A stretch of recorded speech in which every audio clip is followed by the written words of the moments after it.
Hello ladies and gents, boys and girls, welcome back to another CupofTCG video. We got the boy, it's Callum, who did pretty damn well at UK Nationals, going 5-1 in CC on, oh my god, Ira. Dude, what made you pick Ira? So this is an Ira deck for before the Armory deck. So we decided to play Ira because I was sick of losing to Gravy Bones and I wanted a good Prism matchup, which I feel like I have, and it's reasonably even into Syndra. Bad Verdance matchup if they know what they're doing, but Verdant's definitely on a bit of a downward trend over the last couple of weeks. So only 5 Verdants at UK Nats, right? Crazy. Sure. Yeah, so although Sam Braven making top 8, so it's still a real deck, but if they don't know what you're doing, you can you've got some ideas for Verdant. Absolutely. Right, run us through, first things first, we got Ira herself, the equipment, the weapons, Kadachis, any other consideration for weapons here?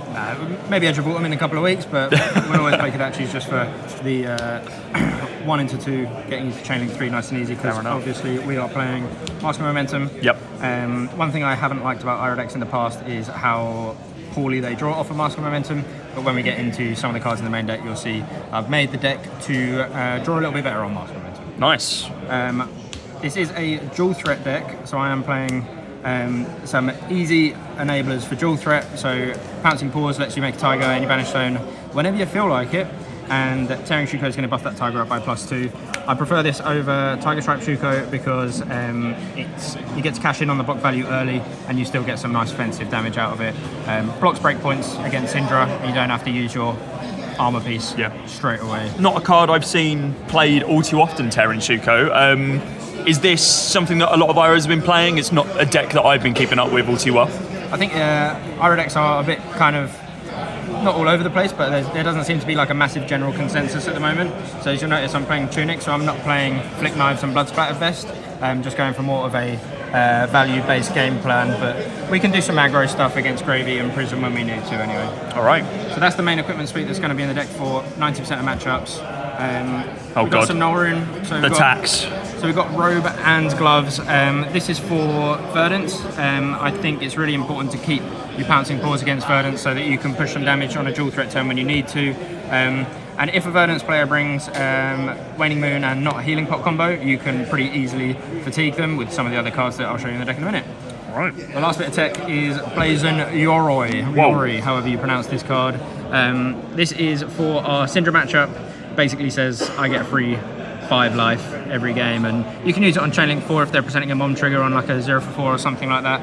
Helps you keep cards in hand, helps you keep disruptive when you need to be. Absolutely.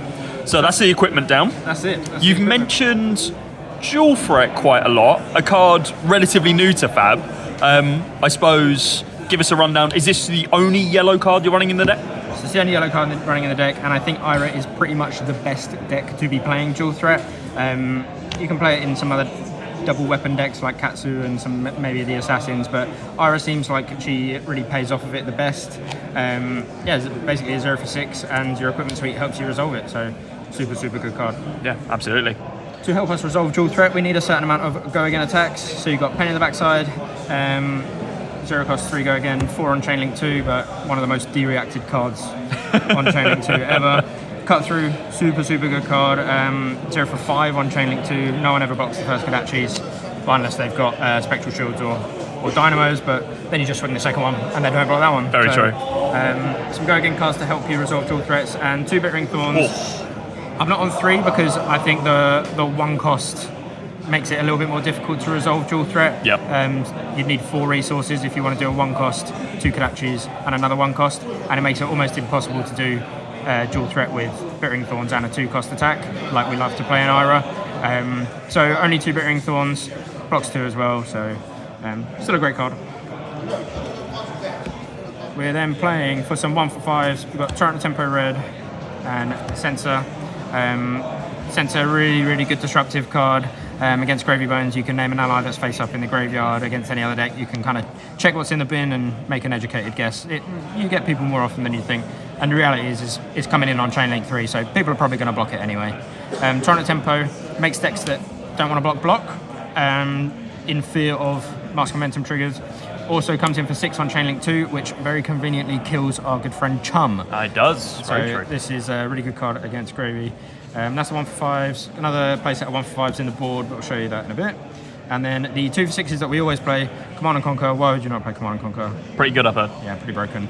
And newly added to the deck, Sirens of Safe Harbor. Ooh. So in the most recent set, a 2-card 9 with a blue and a Kodachi, effectively going 1 into 7, gaining a life. So that's value. Absolute value house, this card. Been really, really good all weekend. So never comes out, to be honest.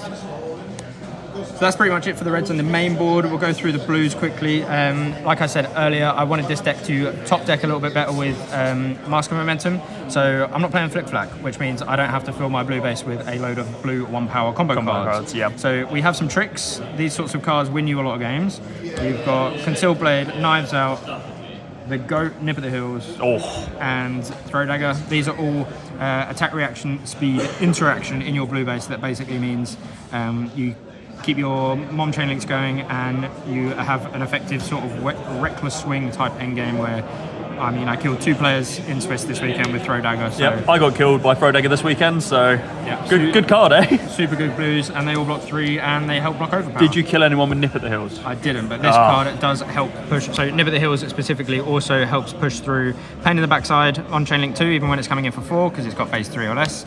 And same with Cut Through, so it also buffs Cut Through, even when it's coming in for 5. So it helps you keep your Mom Chain Links going, and you can play it on Kodachis as well. More blues. Soul Bleed blue. 3 block blue that kills Brig of Mortis, Swabby on Chain Link 2, Sawbones, Extender, not bad card. Stab Wound, 0 for 4 at blue if people don't want to block you, so it's fine. Rowdy Locals, some forced interaction occasionally when you draw a card on Mom and then you discard the card to Rowdy Locals, so not bad at all. And the final blue is Shocker, Warmonger's Diplomacy, because it poses a few decks in the format like Gravy. So very true. Good card, good card. Sometimes you just need to block a Gravy out, reset tempo. Warmongers really helps you do that. So, yeah. So we're going to be moving into the sideboard in a couple moments, I'm sure, but you've mentioned Gravy quite a few times when we're talking about these 1 for 5s, some of the 2 for 6s, etc. How much of a consideration was taking Ira, because Gravy is kind of like meta in this format right now?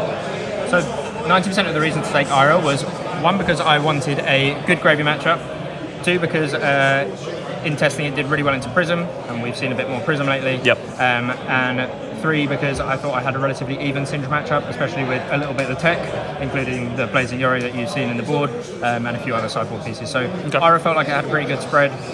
Like I said, went 5-1 in CC. The one loss was to an Arachne. It slipped through the cracks. Arachne things? Yeah, Arachne did Arachne. Right, let's see the side. So in the sideboard, we'll start with the Boomer Ira stuff that you're used to, the classic 2 for 6 disruptive effects. So these ones are relatively self-explanatory.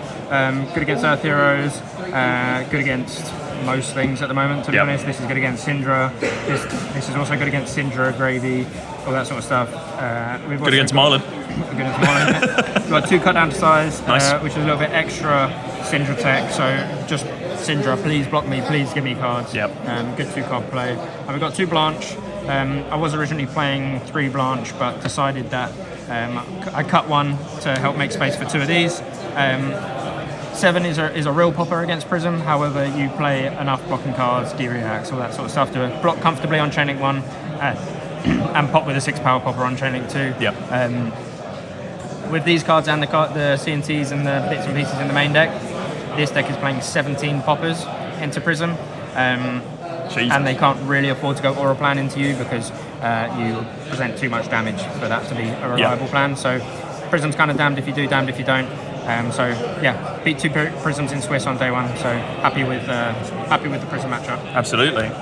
17 poppers and 2 Prisms. We take those every day of the week, but you got a tech for it, right? Yeah. So 17 poppers plus 5 D-Reacts. Sinks and Shelters. Sinks and Shelters. Shelters obviously absolute house against Syndra. Sink Below, cut it down to 2 because I was not enjoying drawing too many D-Reacts, and I think Sink is good for the all red hands that this deck can draw, even though you're on 23 blues. But yeah, I found Sink to not be as good into Syndra as Shelter, so cut on a Sink to include some other tech elsewhere. But you have Battle War 1 armor pieces, so you can block breakpoints anyway. Absolutely. Any more attacks? What we got? We got 3 Sigil Oh, of Solace. sigils. So this is sort of along with the other defensive cards. This card really, really helps you fatigue Verdance if she doesn't know exactly what you're doing. Yep. Sometimes Verdance will bring the trading package and try and kill you with like a Stormstrider's Burn Barrel or whatever, but this deck never goes into range for that, and she ends up running out of damage before she can do that. Spoiler alert, now all the Verdances are going to know they've got to play a H-Bot combo, but didn't play a Verdance, but this was really, really good in other matchups. It's just a good filler card for when you need like a value-based engine, right? Yep. Really, really good against Command and Conquer, Leave No Witnesses when you pocket it in Arsenal, and people overextend and think they can kill you, and Sigil comes out of Arsenal. And Yep. I'm on 3, so I come on 6. Unlucky. So the last sort of cards in the sideboard are more gravy tech, so cards to help us kill allies. We've got 3 Pick Up the Point, 1 Soulbead Strike Red, and 1 Whirling Mist Blossom. Might wonder why one of these and one of these. I was playing 2 of these, but I was having to board in a 2 block against Syndra, so I decided to cut on one of these and pick one of these up. It helped me play an extra 3 block into Syndra. Comes in for 5 on Chainlink 2. With the first dagger, it helps you kill Charm.